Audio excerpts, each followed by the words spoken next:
And that's why our society is also afraid of the feminine, because she is so unknown. She is mysterious like the moon. And so we're used to coming to a place, even me, my brain, my mind, when I come to create these spaces, my brain wants to have a syllabus, a structure, a user's manual, a landing page, right? There's so much need to understand and to have some kind of thing to tell us where to go. Which is why when the West, when Europe and the British and Holland and all these countries, they started to colonize the East, one of the first things they did was create maps. Because maps and this thing we need from our mind to control and understand help us control the energy. And yet the feminine is uncontrollable. She is wild. And so even within me, there's always this tension between the masculine that wants structure and to know where to take us and to have everything planned. And for the next 12 months, these are the things we're going to cover. And then the deep feminine that knows that no matter what syllabus I put, it's pointless. Because this is a divine feminine place where the most powerful medicine is going to be what flows effortlessly. And sometimes we forget in our world that what flows effortlessly is the most valuable. And that's why I remember once I was watching a film with, I think it was Russell Crowe. It was something about pirates and captains and stuff like that. And the whole film, there wasn't one woman. And while the film was beautifully written and blockbuster and beautiful visuals, something felt missing. It's almost like it was dry, it was lifeless.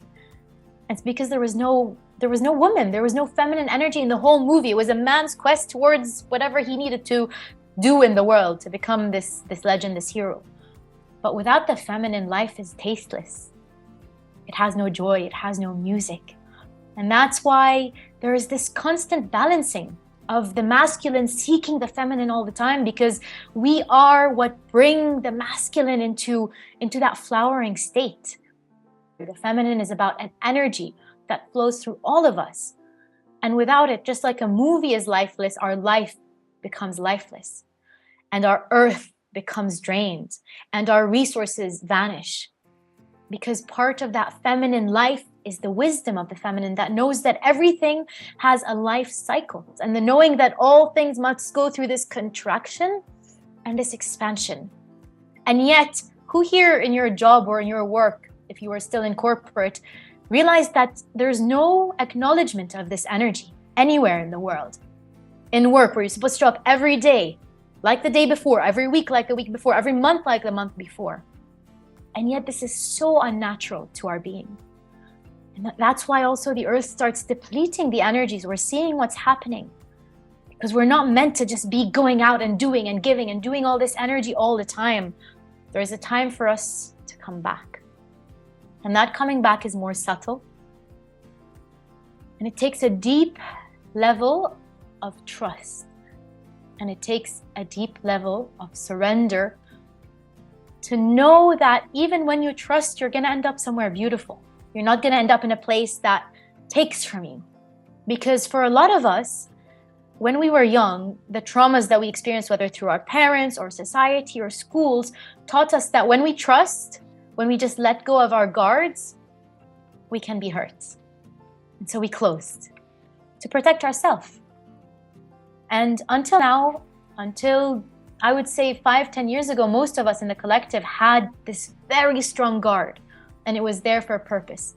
But what's happened over the past a bit less than a decade, we've all been tuning in our own time, in our own rhythm, is that these guards have started to melt. Almost like a cage, one around our heart, one around our womb. That's why belly fat is not a rare phenomenon in the women's kingdom, because this is how we protect our wombs. And any time in your life where if you tune into the moments where you have either gained weight or some protection has come in a place in your body, there has been a need to protect your energy field, your womb, your heart from something or someone or a collective. So now is the time where we can actually feel safe. And I would say of all the things I could bring into this space, of all the desires and intentions, I really long for this space to be a safe space for all of us. That means it's a space where we can come exactly as we are, with your crazy wild hair, whether you want to come in your pajamas, whether you want to come and scream, Whether you want to declare your secret desires that you've never declared because you know the moment you declare them, you're going to let them free. Whether you just want to come and cry. And as a space of permission, this is such a relief to the soul. Because in truth, that's all the soul longs for. To be able to come rest in this vessel. And so what's happened, the fall from Eden, the fall from the Garden of Eden, is really the separation of the soul from our bodies. And interesting, because I'm always trying to understand, I feel like I'm like a researcher of the spirit in some way. I was like, okay, the feminine is the body. No, but the feminine is the soul. Wait, but if the feminine is the soul, this feminine is also the inspiration, but then what is the vessel? So sometimes the paradoxes come up. And of course, the masculine mind, there was a woman the other day who posted alpha male, alpha female, Madiha and Ihab. I was like, yeah, alpha female, alpha female. So my mind is always trying to grasp this feminine, even within myself.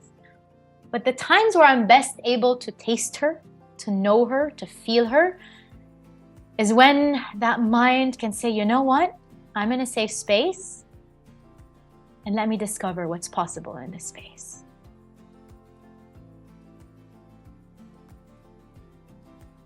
And then suddenly something happens, a magic happens.